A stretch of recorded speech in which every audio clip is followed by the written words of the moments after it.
Hey everyone, it's gutter cleaning day at 1939 house.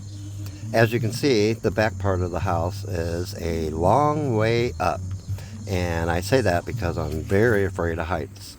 I'll get on the roof for back here because I'm definitely not getting on my tall ladder that's in the basement that's kept here. There's 5 gutters on this little house, all the pitches around, and the one I don't like is the one on the front porch.